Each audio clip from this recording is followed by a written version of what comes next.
నమస్తే కళ్యాణ్ గారు. Wife and husband మధ్య ఇష్యూ, ఇద్దరు రిలేషనే ఏరి కోరి పెళ్లి చేసుకున్నారు. సో ఇమీడియట్గా వైఫ్ అండ్ హస్బెండ్ మధ్య ఇష్యూ కాబట్టి మీరు మాట్లాడాల్సిందే అనిపించింది. తను నెంబర్ మనకి పాస్ చేసింది, నేను ఒకసారి కాల్ చేసేస్తాను.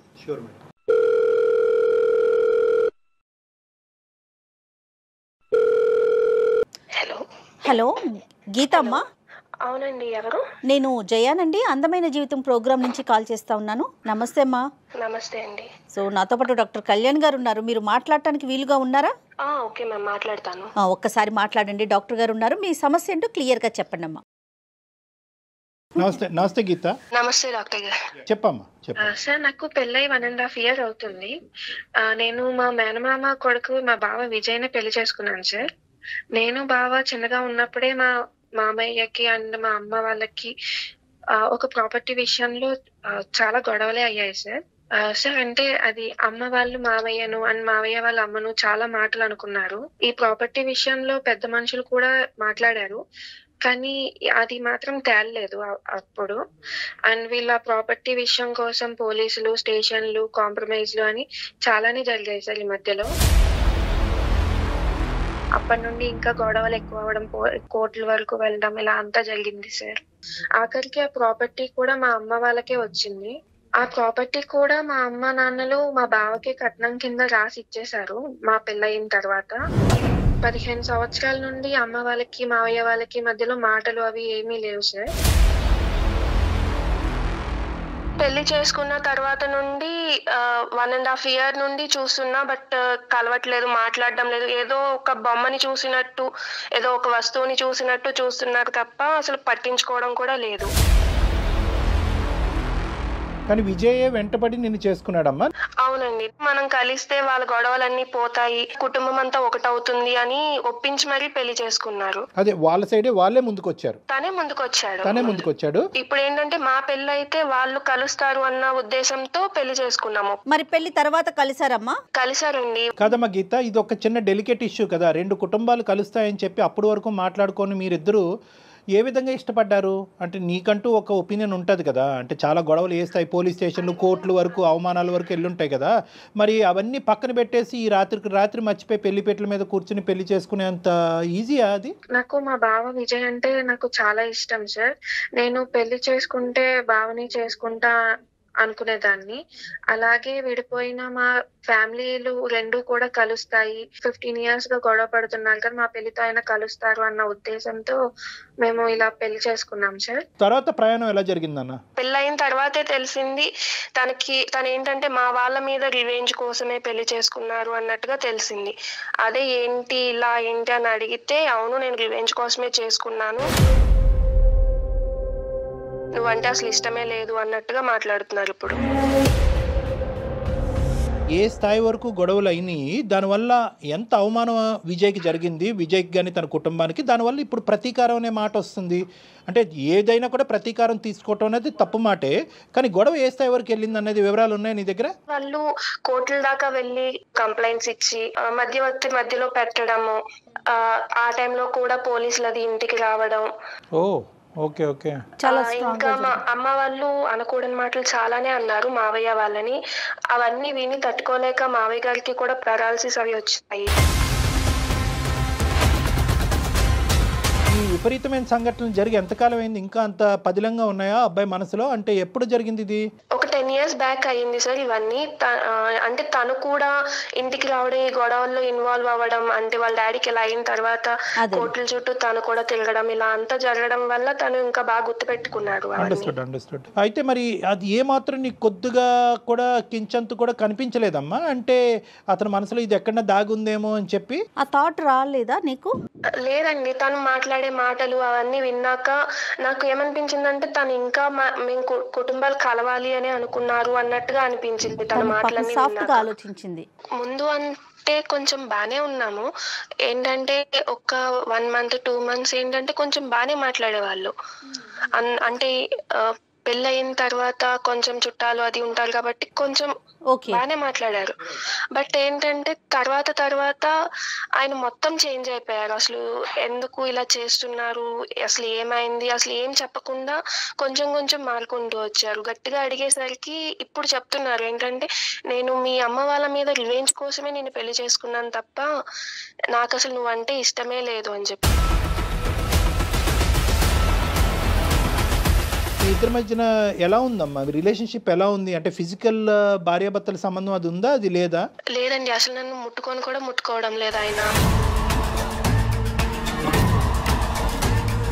కనిపిస్తే చాలు పక్కకి వెళ్ళిపోతున్నారు. పెళ్ళైనప్పటి నుంచి ఇప్పటి వరకు అసలు మీ ఇద్దరి మధ్యన ఆ ఫిజికల్ ఆస్పెక్ట్ లేదా? లేదండి అస్సలు. దగ్గరికి వెళ్ళినా కూడా నన్ను ముట్టుకోకు, నా దగ్గర నుండి వెళ్ళిపో అని అసహించుకుంటున్నాడు. నాతో కనీసం ఇప్పుడైతే మాట్లాడినా కూడా మాట్లాడడం లేదు సార్. పగ తీర్చుకోవటానికి ఇదంతా ఆడుతున్నటువంటి ఇది అన్నది నీకు ఎప్పుడు అర్థమైంది? నువ్వు బాగా టెన్షన్లో ఉన్నావు. అంటే ఎలా తెలిసింది అంటే ఒక్కొక్క రోజు ఒక్కొక్కలా బిహేవ్ చేస్తున్నారు. నాకు ఫస్ట్ లో అర్థం కాలేదు. Unpredictable behaviour.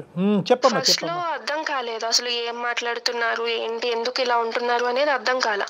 మేబీ చాలా రోజుల తర్వాత కలిసారు కదా పేరెంట్స్ ని, ఏమన్నా కొంచెం గుర్తొచ్చాయా ఏంటి అన్న ఒపీనియన్ లో నేను ఉన్నాను. కానీ ఆయన మొత్తానికి దీని మీదే ఇదే గుర్తు పెట్టుకుని పెళ్లి చేసుకున్నారు అన్న విషయం నేను అసలు తెలుసుకోలేకపోయా. రోజు రోజుకి కొంచెం గొడవలు అవ్వడం వల్ల అది కొంచెం తెలుస్తుంది అసలు ఎందుకు ఇలా ఉంటున్నారు ఏంటి అని అడగడం వల్ల కొంచెంగా చెప్తున్నారు ఆయన, నేను ఎలాగే ఎందుకోసమే చేసుకున్నాను, మీ వాళ్ళ మీద రివెంజ్ తీసుకోవడం. మావయ్య అత్తయ్య ఎలా ఉన్నారు గీత? వాళ్ళు నీతో ఎలా ఉంటారు? వాళ్ళు మొత్తం నాకే సపోర్ట్ చేస్తున్నారండి. వాళ్ళ మనసులో ఏం బాధ లేదమ్మా? గతం జరిగినటువంటి గొడవలు ఆ బాధ ఇప్పుడు మీ ఆయన పెట్టుకున్నంత ఇదిగా వాళ్ళు పెట్టుకోలేదా? లేదండి, వాళ్ళు ఏంటంటే కలిసిన తర్వాత వాళ్ళు మా అమ్మ వాళ్ళు అత్తయ్య వాళ్ళ ఇంటికి రావడం, అత్తయ్య వాళ్ళు మా అమ్మ వాళ్ళ ఇంటికి వెళ్ళడం అంతా బానే ఉంది. వాళ్ళు కూడా నాకే సపోర్ట్ చేస్తున్నారు. సరే ఇప్పుడు ఏమంటాడు అంటే ఇంతేనా జీవిత ప్రయాణం ఇంతేనా? అంటే నువ్వు అలా సఫర్ అవుతూనే ఉండాలి, అతని దగ్గర నుంచి ఎటువంటి support, emotional bond, physical relationship ఏది ఉండదు, ఇలా ఎండగట్టినట్టు ఇలా బతకాలా జీవితాంతం? అదేనా అతని ఉద్దేశం? అవునండి, నేను ఆల్రెడీ అప్పటికీ అడిగాను, నీకు ఇదే ఉద్దేశం ఉంటే ఇప్పటి వరకు బాధ పెట్టింది సరిపోదా అని చెప్పి కూడా అడిగా. లేదు, నువ్వు జీవితాంతం ఇలాగా బాధపడుతూనే ఉండాలి, నీ బాధను చూసి మీ తల్లిదండ్రులు కూడా బాధపడుతూనే ఉండాలి అన్నట్టుగా అంటున్నారు. సో బావా నువ్వు ఈ పెళ్ళి అనేటటువంటి కారణం నిమిత్తం మీరిద్దరు మళ్ళీ మాట్లాడుకోవటం అనేది ఆల్మోస్ట్ 1.5 year అంటే 8 years తర్వాతే మాట్లాడుకోవటం మీరు దగ్గర. అలా ఏం కాదు, ఒక 1 year గా ప్రేమించుకుని పెళ్లి చేసుకున్నాము. పెళ్లి చేసుకున్నాక 1.5 year అయింది. ఇప్పుడు నేనేమనుకున్నానంటే ఇంతగా డైరెక్ట్ గా రారా అని చెప్పి వెంటబడి పెళ్లి పెట్టిన మీద డైరెక్ట్ కూర్చున్నారు అనుకున్నా. కాదు, 1 year జర్నీ చేశాడు. 1 year జర్నీ చేసిన తర్వాత తను ప్లాన్డ్ గానే ముందుకెళ్ళాడు, ముందుగానే అనుకున్నాడు ఇట్లా చెయ్యాలి ఇది సినిమాల్లో చూస్తుంది అట్లానే ఉంది కదండి. కదమ్మా, ఇప్పుడు నువ్వు మాకు ఈ మెయిల్ పంపించడానికి కారణం ఏంటి తల్లి? అంటే ఏ విధంగా మేము అంటే అడ్రస్ చేయగలం అన్నది, అంటే నువ్వు ఒకప్పుడు అతను ఒప్పుకుంటే ఏంటి, ఒప్పుకోకపోతేనేంటి, 2 సైడ్లు ఓకేనా నీకు? ఎలా ఉంది నీ పరిస్థితి ఏంటి చెప్పు? ఇప్పుడు నా పరిస్థితి ఎలా ఉందంటే నేను ఆఖరికి విడాకుల కోసం కూడా అడిగాను. బట్ ఏంటంటే నువ్వు ఇలా జీవితాంతం ఇలాగే ఉండాలి, నేను నిన్ను ముట్టుకోను, ఇంకొకరు నిన్ను ముట్టుకోవడానికి వీల్లేదు అన్నట్టుగా అంటున్నారు. ఎంత క్రూయల్ గా ఆలోచిస్తున్నారో నిజంగా. ఇంకేమైనా ఫిజికల్ అబ్యూస్ ఏమైనా ఉందమ్మా? అంటే కొట్టడం గానీ లేదంటే లేదండి, అలాంటిది ఏం లేదు. ఓన్లీ ఏంటంటే మాటలతో మాత్రమే బాధ పెడుతున్నారు.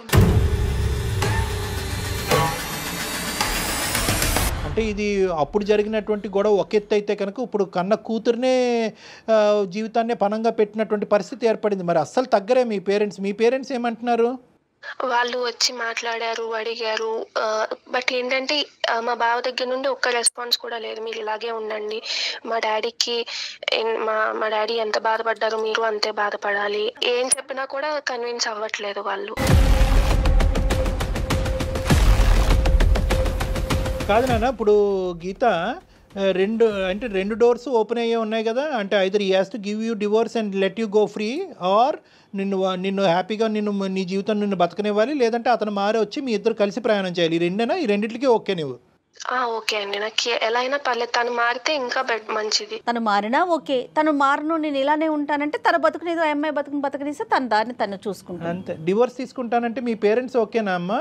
దానికి ఒప్పుకోరేమోగా పెద్దవాళ్ళు. మా మావయ్య వాళ్ళు మార్పించడానికి చాలా ట్రై చేశారు, వాళ్ళకి కూడా ఇష్టం లేదు ఇలా డివోర్స్ తీసుకోవడం, అది అంతే ఇష్టం లేదు. కానీ మా అమ్మ నాన్నకైతే ఓకే, ఎందుకంటే నేను ఇక్కడ ఇబ్బంది పడుతున్నాను కాబట్టి మా అమ్మ నాన్న కొంచెం నా గురించి ఆలోచించి వాళ్ళు ఏంటంటే విడాకులు తీసుకుని నువ్వు హ్యాపీగా ఉంటే మాకు అదే చాలు అన్నట్టుగా మాట్లాడుతున్నారు వాళ్ళు. అంటే తనకు అర్థం కావట్లేదు, ఇంకా షాక్లోనే ఉంది. ఏంటి ఇప్పుడు కొట్టడు అని చెప్పి ఉండాలా, కొట్టడు తిట్టడు అని చెప్పి ఇక్కడ ఉండాలా, లేదంటే ఉక్కిరి బిక్కిరి వాతావరణం క్రియేట్ చేస్తున్నాడని చెప్పి ఇక్కడి నుంచి పారిపోవాలా? ముందు నువ్వు వెనకతలు గొయ్యి అమ్మాయి పరిస్థితి. ఇప్పుడు సమాజం బయటకు వెళ్ళింది అనుకోండి, ఆడపిల్ల ఏమో అంత చక్కగా ఉంటాడు విజయ్, ఉద్యోగం చేసుకుంటున్నాడు, పువ్వుల్లో పెట్టి చూసుకుంటాడు, నీకేం మాయరోగం అమ్మ, ఎందుకు వదిలేవని అంటారు. సో ఇప్పుడు at the end of the day ఈ అమ్మాయి ఇక్కడ ఉండలేదు, బయటకు వెళ్ళి సమాజానికి సమాధానం చెప్పుకోలేని పరిస్థితి. అయినా కానీ డివోర్స్ అడుగుతున్నావు, చాలా ధైర్యంగానే అడుగుతున్నావు. Hats off. ఆ ఒక్క విషయానికి నిన్ను మెచ్చుకోవాలి. ఎందుకంటే చాలామంది ఆడపిల్లలు సరే సరే ఇక్కడే తేల్చుకుంటాను, నా లెక్క ఇంకేముంది, ఇలా కట్టబెట్టారు కాబట్టి ఇంకెలాగే బ్రతుకుతుంటాను, అట్లీస్ట్ నువ్వు బాగా మాట్లాడుతున్నావు, ఆ విధంగా ఆలోచిస్తున్నావు. కానీ అతను ఎంతవరకు దాన్ని అంగీకరిస్తాడు అనేది మనం చూద్దాం. మరి అతనితో మాట్లాడదామా? విజయ్తో మాట్లాడదాం. ఏమా మాట్లాడదామంటావా గీత? ఓకే అండి, మాట్లాడదాము. కనెక్ట్ చేసినప్పుడు ఒక మాట చెప్పు, ఇట్లా అందమైన జీవితం డాక్టర్ కళ్యాణ్ గారు ఉన్నారు అనేసి. ఏమా? ఓకే అండి, ఓకే చెప్పి కనెక్ట్ చేసి చూద్దాం, ట్రై చేసి చూద్దాం. Okay. The person you are speaking with has put your call on hold. Please stay on the line. Hello. Hello బావా, మన మధ్య ఉన్న ప్రాబ్లం కి ఏదైనా సొల్యూషన్ దొరుకుతుందేమో అన్న ఉద్దేశంతో సుమన్ టీవీ అందమైన జీవితం ప్రోగ్రామ్ కి అప్రోచ్ అయ్యాను. సార్ వాళ్ళు కాల్ లో ఉన్నారు, ఒకసారి సార్ వాళ్ళతో మాట్లాడవా బావా? నువ్వు ఎందుకు అక్కడికి? ఎందుకు సంసారం ఏమన్నా వీధిలో పెడుతున్నావు ఏంటి? నేను ఎక్కడ పెట్టాను? ఆల్రెడీ నువ్వే తీసుకొచ్చావు కదా వీధిలోకి, ఇంకా నేనేం పెట్టడం? ఏదైనా ఉంటే మూసుకొని వచ్చి ఇంటికి వచ్చి మాట్లాడు. విజయ్, సారీ నాన్న, నేను డాక్టర్ కళ్యాణ్ చక్రవర్తి, సుమన్ టీవీ అందమైన జీవితం నుంచి కార్యక్రమం నుంచి మాట్లాడుతున్నాను. నేను నా పక్కన జయ గారు కూడా ఉన్నారు. అమ్మాయి ఏంటంటే ఒక ప్యానిక్లో ఉంది విజయ్. అంటే ఏంటంటే ఇప్పుడు ఎంతో ఇష్టపూర్వకంగా పెళ్లి చేసుకుంది, అన్ని గొడవలైనా కూడా కుటుంబం మధ్యన ఆ స్థాయి పోలీస్ స్టేషన్ గడపలు తొక్కినటువంటి స్థాయి గొడవలైనా కూడా మీరిద్దరు ప్రేమించుకుని 1 year ప్రయాణం చేసిన తర్వాత ఇప్పుడు పెళ్ళైనటువంటి 1.5 year జర్నీలో మధ్యలో మీరేంటంటే కనుక నాకు పూర్తి స్థాయిలో నువ్వు అంటే పూర్తి ఏంటలేండి 100% నాకు ఈ ఇష్టం లేనటువంటి పెళ్లి, కష్టమైన పెళ్లి, కేవలం రెవెంజ్ గురించే చేసుకున్నాను అనే మాట అన్నారంట. అది ఆ అమ్మాయి ఇంకా జీర్ణించుకోలేకపోతుంది. ఆ అమ్మాయికి పదాలు కూడా రావట్లేదు, తన బాధను మాకు ఎక్స్ప్రెస్ చేయడం కూడా తనకు అర్థం కావట్లేదు. నీ వర్జన్ ఏంటి నాన్న అసలు? విజయ్, ఏం జరుగుతుంది ఇక్కడ? సార్ యాక్చువల్గా ఏమైందంటే సార్, మాది చిన్న కుటుంబం సార్. నేను అమ్మ నాన్న ఉండేవాళ్ళము. నాకు 6 years ఉన్నప్పుడు ఒకసారి మా అత్తమ్మ వచ్చింది సార్. సారీ, అత్తమ్మ కాదు, సోకల్ అత్త. అమ్మని పదం కోల్పోయింది సార్. తను వచ్చి ఒక రోజు మా నాన్న పేరు ఉన్న ల్యాండ్ మొత్తం కావాలని అన్నరాని మాట్లాడి అనింది సార్. తను నా నోట్తో చెప్పలేను సార్, అలాంటి బూతులు మాట్లాడింది సార్. ల్యాండ్ కావాలని మా నాన్న పేరు మీద ఉన్నా కూడా తనకే కావాలని చాలా ఇబ్బంది పెట్టింది సార్. అన్నరాని మాట్లాడి అనింది సార్. అనిన తర్వాత మా నాన్న అంటే మా తాత వాళ్ళ పెద్ద మనుషులు అందరూ కూర్చోబెట్టి తనతో చెప్పారు సార్, ఇది మంచి పద్ధతి కాదు అండి, అన్నా చెల్లెలు బంధము, సో మీరు ఇలా చేయడం తప్పు అంటుంది. పెద్ద మనుషులు కూర్చోబెట్టిన పంచాయతీలు చేశాం సార్ మేడం. గ్రామంలో మొత్తం వాళ్ళంతా పెద్ద మనుషులతో చేయించాం. ఓకే ఓకే, అన్ని ప్రయత్నం చేశారు. ఇక కాంప్రమైజ్ అవ్వట్లేదు మేడం. ఎలా అయినా తనకి ఆ ల్యాండ్ కావాలని అలా కూర్చొనే ఉంది తను. అదేలే విజయ్. ప్రతిరోజు మేడం మా అమ్మ, నమ్ముతారు నమ్మరు మీరు, ప్రతిరోజు ఏడ్చింది మేడం. అవి బాధ తట్టుకోలేక నాన్నకు పెరాలసిస్ వచ్చింది, బెడ్ మీద పడిపోయాడు. తనకి బాత్రూమ్కి వెళ్ళాలన్నా, ఇక్కడ ఏ చిన్న వెళ్ళాలన్నా ఒక పర్సన్ కావాలి. అబ్బా, పెయిన్ తట్టుకోలేక మేడం రోజు రోజుకి తనకు వేరే డిసీజ్ వచ్చి చీమలు కుట్టే మేడం. చీమల తన బెడ్ మీద వెళ్ళేవాడు. అర్థం చేసుకోండి ఎలాంటి సిచ్యువేషన్ లో ఉన్నాడు మా నాన్న ఆ టైంలో. అదేలే విజయ్. ఓకే, ఆ సిచ్యువేషన్ నాకు తెలుసు మేడం, ప్రతిదీ నేను ఫేస్ చేశాను. నాకు ఆ తర్వాత పోలీస్ స్టేషన్ లోకి వెళ్ళాం మేడం. పోలీస్ స్టేషన్ చుట్టూ తిరిగాం, కోర్టు చుట్టూ తిరిగాం. వాళ్ళకి వచ్చింది మేడం, కేసు గెలిచారు వాళ్ళు. తర్వాత అదే ల్యాండ్ కట్నం నా పేరు మీద రాశారు మా అత్తయ్య. సో మీది మీకు వచ్చేసింది, అంటే దేని వల్ల అయితే ఇబ్బంది పడ్డారో అది మీకు వచ్చింది, అంతే కదండి. ఫైనల్ గా కోర్టుకి వెళ్ళినా జరగనటువంటి కార్యక్రమం పెళ్లి జరిపించింది. సర్లేండి, పోన్లేండి. ఈ బాధ ఎవరు పెట్టుకుంటారు మేడం? ఈ బాధ నేను నాకు తెలుసు మేడం. మీకు ప్రతి రోజు ప్రతి సెకండ్ నాకు ఇలా గుచ్చుతున్నట్లు ఉంటుంది మేడం. మీ బాధను అసలు ఎవ్వరం తగ్గించలేమండి, అది నిజంగా ఫేస్ చేసిన వాళ్ళకే తెలుస్తుంది. కానీ అసలు గీతకేం సంబంధం ఇందులో? మీరు అది చెప్పండి. దగ్గర సంబంధం అన్నప్పుడు మేడం, ఇప్పుడు మా అత్త మా నాన్నకి అలా అన్నప్పుడు అక్కడ ఎవరు మేడం సఫర్ అయింది? నేనే కదా మేడం. అయితే మా అత్తకి నేను శాడిజం చూపిస్తా, అక్కడ సఫర్ అవ్వాల్సింది తనే కావాలి. ఇప్పుడు నేను ఇలా సంసారం చేయకోకుండా తనతో ఇలా ఉండడం వల్ల మా అత్తకి ఎంత మెంటల్ గా ఉంటుంది చెప్పండి, టచ్ చేయకోకుంటే. నువ్వు పగ తీర్చుకోవాలనుకుంటే తీర్చుకోలే, కానీ ఈ ఐడియా ఎప్పటి నుంచి వచ్చింది నీకు? అంటే ప్రేమించినప్పటి నుంచే ఉందా, లేదంటే ప్రేమించటం కూడా నాటకమేనా, పెళ్ళి ఒకటే నాటకమా? తనపై నాకు ఎలాంటి ఫీలింగ్స్ లేవు, ఎలాంటి ఒపీనియన్, బ్యాడ్ ఒపీనియన్ కూడా లేదు సార్. సో ప్రేమ కూడా దొంగ ప్రేమే. దొంగ ప్రేమ ఏం కాదు సార్. మరి ఆ లెక్కన్నా ఈ లెక్కన్నా ఈ రెండిట్లో ఏదో ఒకటే తేలాలి. నీ ప్రేమ దొంగదా, లేదంటే పెళ్ళి ఒకటే దొంగ? నువ్వు వాస్తవానికి ప్రేమించినప్పుడు నీకు ఈ పగ తీర్చుకోవాలనేటువంటి ఆలోచన అప్పుడు రాలేదు. పెళ్లి చేసుకున్న తర్వాత బహుశా నువ్వు ఏం చూసావో ఏం విన్నావో నాకు తెలియదు, కానీ పగ అనేటటువంటి ఆలోచన అప్పుడు వచ్చిందా? ప్రేమించుతున్నప్పుడే, మీరిద్దరు కలిసి ప్రయాణం చేస్తున్నప్పుడే అప్పుడే వచ్చిందా? నేను చిన్నప్పుడే అనుకున్నా సార్, ఎలా అయినా మా అత్త మీద ప్రతీకారం తీర్చుకోవాలనుకున్నా. సో ప్రేమ దొంగే, పెళ్లి దొంగే. 1.5 year బట్టి మోసం చేస్తున్నావు, ఎండగడుతున్నావు అనుకున్నావు, కానీ ఇది 1.5 years ప్లస్ 1 year అనమాట. అంటే 2.5 years బట్టి ఆ అమ్మాయికి చుక్కలు చూపెడుతున్నావు నువ్వు, అంతే కదా విజయ్? ఏం సాధిద్దామని విజయ్? మా అత్త ఏం చేసిందంటే సార్, మొత్తం ఊర్లో అందరు పంచాయతీ చేసి మొత్తం మా నాన్న క్యారెక్టర్ బ్యాడ్ చేసింది సార్. తను ఇలా అంట, మా నాన్నకి ఇలా అయిన తర్వాత మా అమ్మ పైన ఎంత బ్యాడ్ ఒపీనియన్ చేసిందంటే మొత్తం ఊర్లో వాళ్ళంతా, ఏంటి మీ అమ్మ ఇలానా, మీ నాన్న ఇలా అని ప్రతి ఒక్కరు అలా అడుగుతుంటే ఎలా ఉంటుంది సార్ నాకు?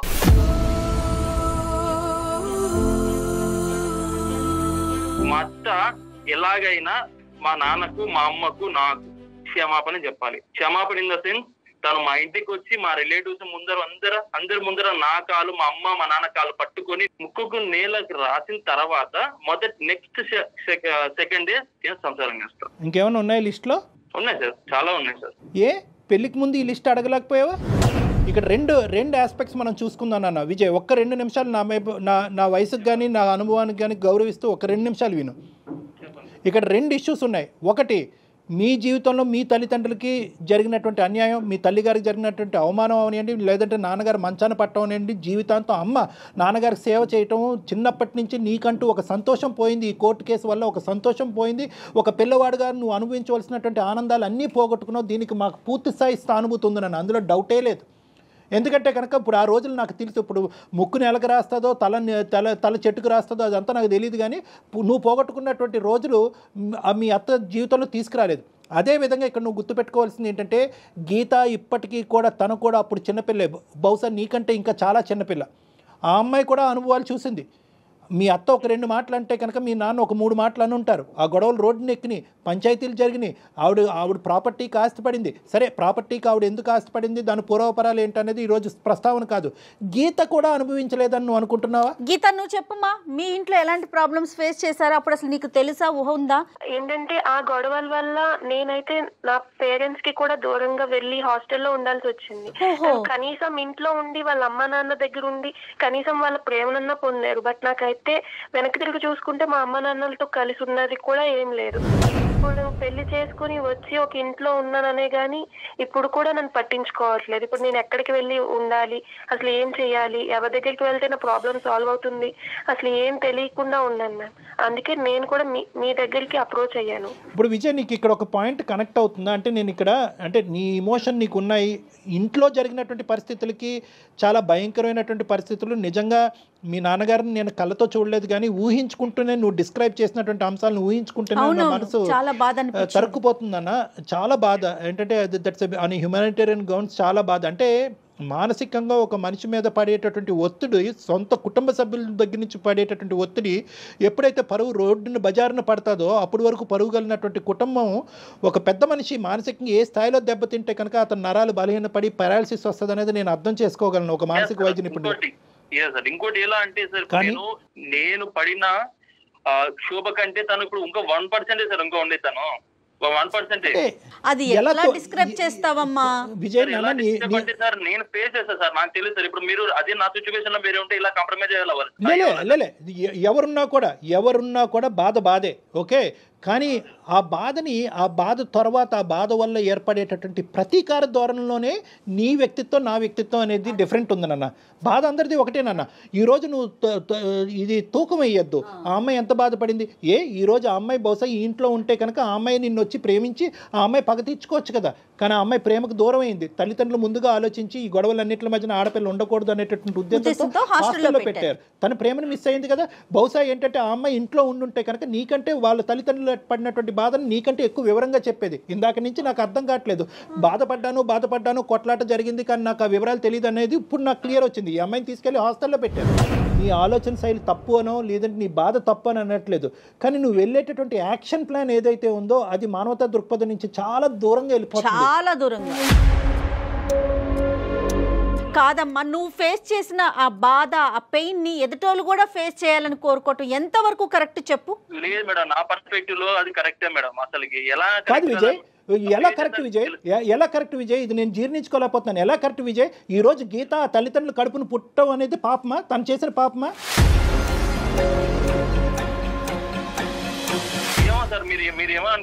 అలా కాదు నాన్న, ఇది వాళ్ళ తల్లి ఒక న్యాయబద్ధమైనటువంటి పోరాటం చేయటం వల్లే కదా కోర్టు ఆస్తి తీసుకెళ్లి మీ అత్తగారికి ఇచ్చింది.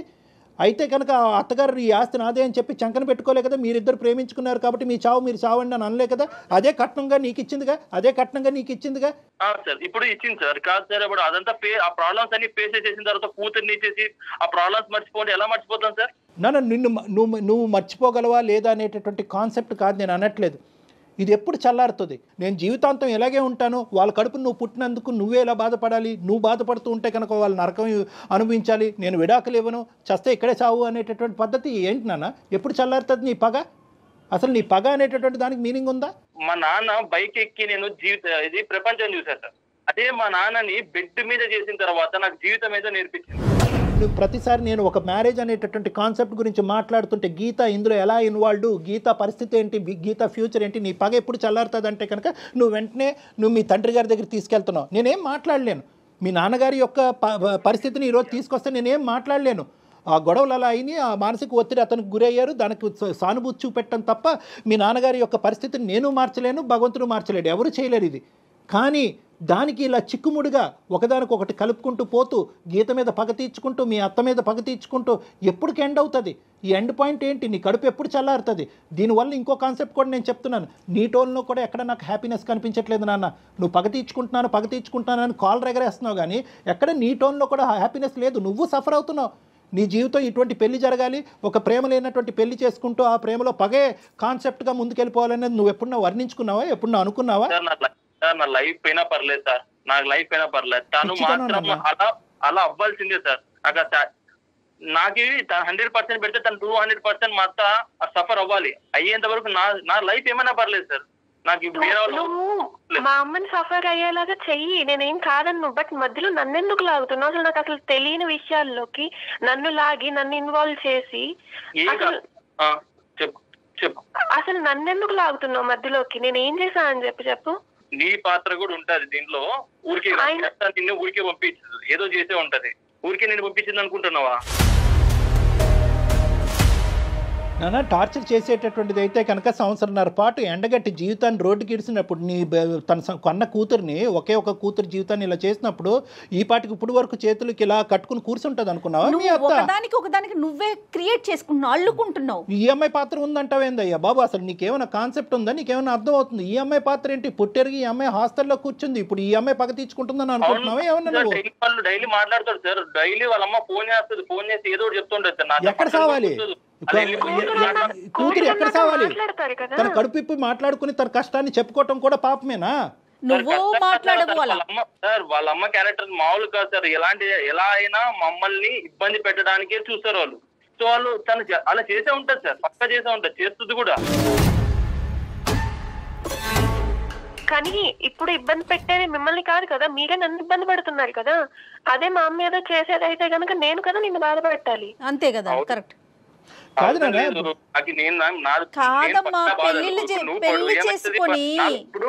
మనం ఇద్దరు పెళ్లి చేసుకున్నాం కదా, ప్రాబ్లమ్స్ కూడా షేర్ చేసుకో. అసలు కనీసం నన్ను చూస్తున్నావా, పట్టించుకుంటున్నావా? దగ్గరికి వస్తే వెళ్ళిపోతున్నావు పక్కకి. నాకు అవసరం లేదు. ఇప్పుడు నీకు రిలేషన్షిప్ అంటే టచింగ్ ఉండాల్సిందే ఏంది? నేను టచింగ్ అన్నట్లా ఈ కనీసం మంచి మాటలు మాట్లాడాలి కాదు కదా, విజయ్. కనీసం రెస్పాండ్ అవ్వాలి ఇది కదా. నేను ఏం నాగరికంలో చెప్తున్నాను? మాట్లాడే మాటలు కాదు విజయ్. టచ్ కావాలి అనేటటువంటి కోరుకోవటం తప్ప ఒక ఆడపిల్ల భర్త దగ్గర నుంచి తప్ప విజయ్. నీ డెఫినేషన్ ఏంటి? రిలేషన్షిప్ లో ఒక భాగం అంతే సార్, కానీ అదే కావాలనేది తప్పు ఏ కదా సార్. అదే కావాలని ఎక్కడుంది? మరీ మాట్లాడకు విజయ్. అర్థం పర్థం లేకుండా అమ్మాయి పరువు తీసే ప్రయత్నం చేయొద్దు. నేను ఫేస్ చేస్తున్న ప్రాబ్లం తను షేర్ చేసుకోవాలా లేదా? విజయ్, అది ప్రాబ్లం అని నువ్వు అనుకుంటున్నావు, తను అనుకోవట్లేదు. తను ఎందుకు ఇన్వాల్వ్ చేస్తున్నావు అంటోంది. ఇలా ఫేస్ అవుతున్నా కదా, వాళ్ళ అమ్మకి పోయి చెప్పొచ్చు కదా, తను ఇలా అయింది మేడం, ఇలా అయిందమ్మా, ఇలా వెళ్ళింది. విజయ్ ఏమంటున్నాడంటే వెళ్ళి తను కాలు పట్టుకొని వాళ్ళ అమ్మ నాకు చెప్పమను, అయిపోయా వెళ్ళని కూడా. నో, మనం ఇప్పుడు కంక్లూజన్కి వస్తున్నాం. ఒకే పాయింట్ విజయ్, నీ కండిషన్ ఏంటి?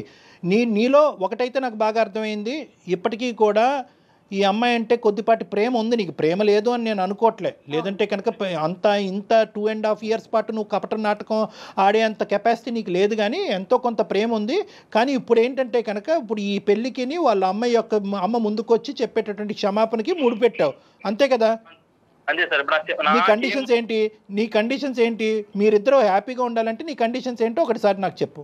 ఇప్పుడు మా అత్త మా మామ ఇద్దరు వచ్చి మా బంధువులు మా రిలేటివ్స్ అందరి ముందర మా ఇంటి దగ్గరకు వచ్చి నా కాళ్ళు, మా అమ్మ కాళ్ళు, మా నాన్న కాళ్ళు పట్టుకొని క్షమాపణ చెప్పి ముక్కు నేలకు రాసిన మొదటి నెక్స్ట్ క్షణమే నేను తనతో కాపురం చేస్తాను. ఇది నా కంక్లూజన్ సార్. ఇది చేసిన తర్వాత నేను తనతో హ్యాపీగా ఉంటా. గీతతో నువ్వు హ్యాపీగానే ఉంటావు, గీత హ్యాపీగా ఉంటుందా నీతో? వాళ్ళ తల్లిదండ్రుల చేత ఇవన్నీ చేపించేది అంటే ఇండైరెక్ట్గా ఈ మంత్రం వేసినా ఆ మంత్రం వేసినా ఒకేలాగా ఉంది ఇక్కడ పద్ధతి. ఇప్పుడు ఏంటంటే ఇప్పుడు నువ్వు ముందుకు రావట్లేదు, రేపొద్దున గీత వాళ్ళ తల్లిదండ్రులు చేసి నానా చాకరీ చేపిస్తుంది. ఇప్పుడు ఆ అమ్మాయి ఏమంటుంది కాన్సెప్టు? ఆ అమ్మాయి ఇప్పుడు నీ కండిషన్ నువ్వు చెప్పే, ఆ అమ్మాయి కండిషన్లు కూడా చెప్తాను విను. ఏమండి, మనిషి మారి పద్ధతిగా వస్తే కనుక నేను కంటిన్యూ అవుతా, లేదంటే తూర్పు తిరిగి దండం పెట్టమనండి, వాడు నాకు అక్కర్లేదు, నాకు డైవర్స్ ఇవ్వండి అని చెప్పింది. అంతేగాని ఆ అమ్మాయి వచ్చి కావాలంటే మా అమ్మ నాన్న వచ్చి అతను కాలమే పడతాడు, గుమ్మం మీదకి వచ్చి ముక్కో తలో నేలకు రాస్తారు, ఈ కాన్సెప్ట్లు ఏమో ఆ అమ్మాయి చెప్పలేదు. అర్థమైందా? సో ఇక్కడ వినండి ఒక్క నిమిషం వినండి. ఈ కథ కంచికెళ్ళింది అనేటటువంటి విధంగా రెండు కుటుంబాలు ముందుకొచ్చినాయి. ఎవరైతే కనుక పగా కోపంతో రగిలిపోవాల్సినటువంటి మీ తల్లిదండ్రులే అటువైపు వాళ్ళని క్షమించి ముందుకొచ్చారు. నువ్వు వాళ్ళ కడుపును పుట్టినటువంటి నువ్వు ఈ అమ్మాయిని ఒక 6 నెలల్లో సంవత్సరం పాటు ప్రేమించి నీ ఇష్టపూర్వకంగానే పెద్దల సమక్షంలో పెళ్లి చేసుకున్నావు. ఎన్ని కేసులు పెట్టుకున్నా నేను డైవర్స్ ఇవ్వను, ఏమని చేసుకుని నేనైతే నాతోనే కాపురం చేయాలి, నాతోనే బాధలు పడాల్సిందే తను, అంతే. గీత, ఇప్పుడు ఈ కాన్సెప్ట్ ఇప్పుడు కొత్త కాన్సెప్ట్ ఏం కాదు. 1కి 10 సార్లు నీతో చెప్పాడంట మీ అమ్మ నాన్న వచ్చి కాళ్ళు పట్టుకుని క్షమించాలి అనేటటువంటిది. ఇది మీ పేరెంట్స్ వరకు తీసుకెళ్లారా? ఒకప్పుడు అదే తీసుకెళ్ళి ఉంటే కనుక నీ ఉద్దేశం ఏంటి, మీ పేరెంట్స్ ఉద్దేశం ఏంటి? సార్ వాళ్ళనైతే నేను అడగలేను సార్. నేను ప్రేమించి తనని పెళ్లి చేసుకున్నా. ఇప్పుడు తనంటే నాకు ఇష్టము. ఇప్పుడు నేను వెళ్ళి చెప్పమంటే చెప్తారు, బట్ మరీ ఆయన చెప్పిన విధంగా అంటే కొంచెం నేను వాళ్ళకి చెప్పలేను సార్. క్షమాపణ అంటే నేను చెప్పించగలను. నాకు కూడా ఏంటంటేనమ్మా గీత, నాకు కూడా ఇది గుచ్చుకుంటుంది. అంటే నేను కూడా ఈ విధంగా మాట్లాడకూడదు, ఎందుకంటే ఒక టెక్నికల్గా ఒక సైంటిఫిక్ పద్ధతిలో మాట్లాడవలసినటువంటి డాక్టరు తప్పొప్పులు అప్పటి నుంచి జరిగినటువంటి గొడవలు ఏ స్థాయి వరకు వెళ్ళినాయి అనేటటువంటిది ఆలోచించకుండా కేవలం మీ తల్లిదండ్రులను వచ్చి క్షమాపణ చెప్పమన్నమ్మా పెళ్లి తూతూ కలిసిపోతారు అనేటటువంటి పద్ధతి కరెక్ట్ కాదేమో నాకు అనిపిస్తుంది. కానీ ఒక పెళ్లిని కాపాడటం గురించి 1000 అబద్ధాలు ఆడాలి, ఒక పెళ్లి జరగటం గురించి 1000 అబద్ధాలు ఆడాలి అని చెప్పి మన పెద్దలు అన్నారు. బహుశా ఏంటంటే కన్న కూతురు ఒకే ఒక్క ఆడపిల్ల నువ్వు, మీ తల్లిదండ్రులు ఇన్ని మెట్లు దిగి ఇక్కడికి కూడా వస్తారేమో అనేటటువంటి నా నమ్మకం. అమ్మ, నేను అడగవలసినటువంటి పద్ధతిలో మీ తల్లిదండ్రులతో నేను మాట్లాడతాను. ఇక్కడ క్షమాపణ ఎవరు ఎందుకు చెప్పాలి, చెప్పవలసినటువంటి అవసరం ఏంటని చెప్పి వీళ్ళు మళ్ళీ 15 సంవత్సరాలు గతం అన్ని గొయ్యి తవ్వుకున్నారు అనుకోండి, వీళ్ళిద్దరిని కలపడం కాదు, ఆ 2 కుటుంబాలను విడదీసిన వాళ్ళం అవుతాం మన అందమైన జీవితం. కాబట్టి ఇది అది కాదు. ఇది ఏంటంటే కనుక గతం గతః, whatever has happened in the past has happened. ఈ పెళ్లి కలవాలి అంటే కనుక, ఈ పెళ్లి ముందుకెళ్ళాలి, ఇద్దరు జీవితాలు బాగుపడాలి అంటే కనుక పగా ప్రతీకారాలు అనేటటువంటి పదాలు పెళ్లి అనేటటువంటి దాంట్లో వినిపించకూడదు అంటే కనుక అతను పెట్టినటువంటి కండిషన్ క్షమాపణ. అందులో చెప్పడానికి వాళ్ళు వెనకాడరు, ఎందుకంటే కూతురు జీవితం కాపాడటం గురించి ఒక క్షమాపణ అనేటటువంటిది అడగటానికి, మనస్ఫూర్తైన క్షమాపణ అడగటానికి వాళ్ళు వెనకాడరు అనేటటువంటి ఆలోచన. ఒప్పుకున్నప్పుడే వాళ్ళు రెడీ అండి. పెళ్లికి ఒప్పుకోవటం కాదు మేడం, 15 సంవత్సరాల పాటు ఒక ప్లాట్ ఒక ల్యాండ్ గురించి ఫైట్ చేసింది ఆ అమ్మాయి, ఇలా ఇచ్చేసింది వెంటనే. ఎందుకు కూతురు జీవితం, అరే నేను ఎందుకు ఫైట్ చేశాను నాకు అర్థం కాలేదు, కోర్టు నాకు ఎందుకు ఇచ్చింది నాకు అర్థం కాలేదు, నా కూతురు కంటే మించింది ఒక ఆస్తి ఏమీ లేదని చెప్పి ఆస్తి వెనక్కి ఇచ్చేసి, అది విజయ్ అర్థం చేసుకోవాలి. ప్రైమరీ పాయింట్ లేదు, నాకు ఆస్తి కావాలి ప్లస్ క్షమాపణ కావాలి, కూతురు కావాలి, అయినా కానీ నేను పగ తీర్చుకుంటానంటే ఆయన చచ్చినట్టు నా దగ్గరే పడి ఉండాలి, నేను వదలను అంటున్నావు నువ్వు. అసలు ఒకటే విజయ్ సరే నేను కూడా ఇన్ని మెట్లు దిగి అదే లేదమ్మా వాళ్ళు ఎందుకు క్షమాపణ చెప్తారు, గతం గొడవలే అని నేను ఇప్పుడు అంటే కనుక ఈ క్షణాన్ని మీరు ఇద్దరు విడిపోతారు లేదా ఇదే ఊబిలో ఆ అమ్మాయి జీవితాంతం ఇలాగే ఉండాలి, నువ్వే పగ ప్రతీకారం అంటుకుంటూ నువ్వేమో వచ్చి మరి నీ ఉడుకు రక్తం ఏ రక్తం నాకు తెలియదు కానీ ఇలాగే కంటిన్యూ అవుతావు, నీ జీవితం నాశనం ఆ అమ్మాయి జీవితం నాశనం, అందమైన జీవితం మీ ఇద్దరికి ఏం చేయనట్టు అయిపోతుంది. కాబట్టి నేనేంటంటే ఆ కాన్సెప్ట్స్ అన్ని తీసి పక్కన పెట్టేసి ఒక కన్న కూతురు కన్నటువంటి ఒక తల్లిగా ఆ పెళ్లిని కాపాడటం గురించి ఆవిడ సారీ చెప్పడానికి రెడీ చేపిస్తాను అనే బాధ్యత నేను తీసుకుంటున్నాను. కానీ నువ్వు దీన్ని పెద్ద సినిమాటిక్గా చేయొద్దు ప్లీజ్ విజయ్, దీన్ని సినిమాటిక్గా చేయొద్దు. ఆ పంచాయతీలు అయిపోయినాయి, ఆ ఊరు పెద్దల మధ్యన మాటలు అయిపోయినాయి, కోర్టు దాన్ని క్లోజ్ చేసింది, ఆస్తి ఒకరికి చెందాలనుకుంది, ఆస్తి నాకు వద్దు నా కూతురికి మించింది కాదని చెప్పి అదే ఆస్తి మీ చంకన చేరింది ఈరోజు.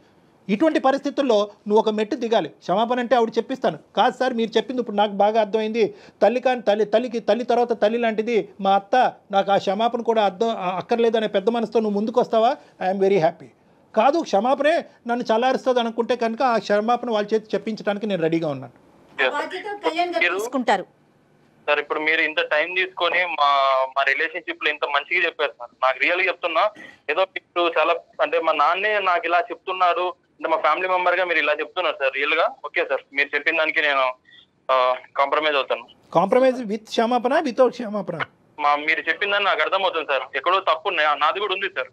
ఎందుకంటే గీత నేను ఇంత బాధ పెట్టాను, బట్ ఓకే నేను తన్ని చాలా చాలా ప్రేమగా చూసుకుందాం అనుకుంటున్నాను సార్. కానీ అర్థమైందమ్మా, అది అర్థం కాబట్టే మాకు కూడా విజయ్ సింపుల్ తెలుసా, సింపుల్ లాజిక్ అసలు అందమైన జీవితం డాక్టర్ కళ్యాణ్ చక్రవర్తి జయ కూడా ఇక్కడ అక్కర్లేదు, ఏమీ లేదు. నీ మనసు ఇలా రగిలిపోతుంది అనేటటువంటిది ఓపెన్ హార్టెడ్గా నువ్వు ఎవరితో డిస్కస్ చేయకపోవడం అనేది ప్రధానమైన సమస్య. ఎవరు కూడా నీ లోపల రగిలిపోతున్నటువంటి అంశం ఒక అనవసరమైనటువంటి అంశం, ఒక గతానికి సంబంధించినటువంటి అంశం అది వదిలేసారా, పగలు ప్రతీకారాలన్నీ తీసి పక్కన పెట్టి కలిసి ప్రయాణం చేయటం, జీవితాన్ని అందరూ సుఖమయం చేసుకుందాం, కలిసి ఉంటే కలదు సుఖం అనే ఒక్క పదం ఎవరైనా కానీ నాలాంటి పెద్ద మనిషి ఎవరైనా నీ మనసులో పెట్టుంటే కనుక ఈ 1.5 year కూడా వేస్ట్ అయ్యి ఉండదు. నిజంగా నీ భార్య దేవత నాన్న. ఎందుకు అంటే కనుక ఆ అమ్మాయి మొత్తం చెప్పినటువంటి దాంట్లో కేవలం వణికిపోతూ భయపడుతూ ఏడుస్తూ మాట్లాడిందే కానీ ఎక్కడ కూడా నా భర్త శాడిస్ట్ అనో, లేదంటే నా భర్త పనికిరాని వాడనో, లేదంటే పగ తీర్చుకుంటున్నాడు గతానికి సంబంధించినటువంటి పగ తీర్చుకుంటున్నాడు అనేది చెప్పిందే కానీ నువ్వు ఒక శాడిస్ట్ అనో ఒక భయంకరమైన డిస్క్రిప్షన్ ఎక్కడ ఇవ్వలేదు నీ గురించి. ఓపిక పట్టింది, వాళ్ళ తల్లికి చెప్పిందే కానీ ఎక్కడ కూడా ఈ గొడవలు పెరిగేటటువంటి విధంగా వాళ్ళ తల్లి వచ్చి మీ జీవితాల్లో ఇన్వాల్వ్ అవ్వకుండా అక్కడ కూడా జాగ్రత్త పడింది. అన్ని విధాలుగా జాగ్రత్త పడినటువంటి ఒక గొప్ప స్త్రీ నన్ను నీ భార్య, అది ఎప్పటికీ నువ్వు అర్థం చేసుకోవాలి. అవును సార్, డెఫినెట్ గా నేను యాక్సెప్ట్ చేస్తాను సార్ దీన్ని. కానీ వాళ్ళతో ఒక్కసారి చెప్పాను సార్, మా ఫ్యామిలీ వాళ్ళకి అంతే, మా అమ్మకి మా నాన్నకి మా అత్త ఒక్కసారి చెప్పానండి. ఏమో మనకు తెలియదు, ఈ పాటికే చెప్పేసుకున్నారేమో, వాళ్ళు అంత హ్యాపీగా మాట్లాడుకుంటున్నారంటే. సరే నీ కోరిక మేరకు నేను ఒక్కసారి ఇరువైపుల తల్లిదండ్రులతో ఒకసారి మాట్లాడతాను, వాళ్ళందరూ కూర్చుని నీతో పాటు మాట్లాడతారు, వాళ్ళందరి మధ్యన ఎటువంటి విద్వేషాలు వైషమ్యాలు లేవు అని చెప్పి క్లియర్ కట్గా నీకు చెప్తారు. అప్పుడు నీ మనసు అప్పుడు చల్లబడుతుంది, మీరు హ్యాపీగా ప్రయాణం చేస్తారు. ఓకేనా, నేను టేకప్ చేస్తాను, నేను మాట్లాడతాను, ఇరువైపుల తల్లిదండ్రులతో నేను మాట్లాడతాను. ఓకే అమ్మా. విజయ్ ఎప్పుడు జరిగిపోయిన చెడుని వదిలేయాలమ్మా, దాంట్లోంచి మంచిని తీసుకునే ముందుకెళ్ళాలి, అదే కదా జీవితం. చూడు ఒక ఆడపిల్ల నీకోసం ఎంత బాధపడతా ఉంది, దయచేసి ఆలోచించి ఒక్కసారి మనం కౌన్సిలింగ్లో కూర్చుందాం. నువ్వు మీ పేరెంట్స్ అట్లానే మన గీత వాళ్ళ పేరెంట్స్ అందరూ కలిసి ఒక్క సెషన్ ఒక్కసారి కళ్యాణ్ గారిని మీట్ అవ్వండి, దాని తర్వాత మనం ముందుకెళ్దాం. ఏమా right Vijay, all the best అమ్మా, హ్యాపీగా ఉండండి. గీత థ్యాంక్ యూ మా. Thank you ma'am. Kalyan garu ఇంత ఫాస్ట్గా తను రియలైజ్ అవుతాడు అనుకోలే. అతని లోపల ఈ యాంగిల్ అలాగ అతన్ని ముంచేసి అలా ముందుకు తీసుకెళ్ళండి. తీసుకోరా పగ తీర్చుకోరా అని అంతరాత్మ ఏమని చెప్తుందంటే పగ తీర్చుకో అని చెప్తుందే కానీ ఇటువైపు ఒక కనికరంతో చూడాలి, నా భార్యని చూడాలి, ప్రేమించినటువంటి ఒక ఆడపిల్లని, ఎటువంటి సంబంధం లేనటువంటి ఒక ఆడపిల్లని. నేను ఇందాక ఒక మాట అన్నాను కదా, ఆ తల్లిదండ్రులు కడుపును పుట్టడమే ఈ అమ్మాయి చేసుకున్న శాపం అన్నాను. సో ఇదన్నీ కూడా ఇవన్నీ రియలైజేషన్ పాయింట్స్. ఇవేం చేసినాయి అంటే కనుక స్లోగా పగ అనే తెర తీసేసి అతనికి రియలైజ్ చేసినట్టుగా చేసినాయి. ఇక్కడ నా స్థానం అక్కర్లేదు మేడం, ఎవరైనా ఒక పెద్ద మనిషి కూర్చుని ఈ 2 పదాలు అతని బ్రెయిన్లో పెట్టుంటే కనుక ఇది ఎప్పుడో తేలుండేదేమో. కానీ మీరు యాక్సెప్ట్ చేసి ఆమెతో క్షమాపణ అయినా చెప్పిస్తానన్నారు చూడండి, నాకు హ్యాపీగా అనిపించిందండి. ఎందుకంటే ఏం చేస్తాం, ఇప్పుడు కాపురం నిలబడాలి కదా, దాని తర్వాత ఏదన్నా అవుతుందా అంటే దాన్ని మనం ఎక్కడ ఊహిస్తాము. ఏం కళ్యాణ్ గారు, కరెక్ట్ జయ గారు, రైట్ అండి. నమస్తే. నమస్తే జయ గారు, థ్యాంక్ యూ.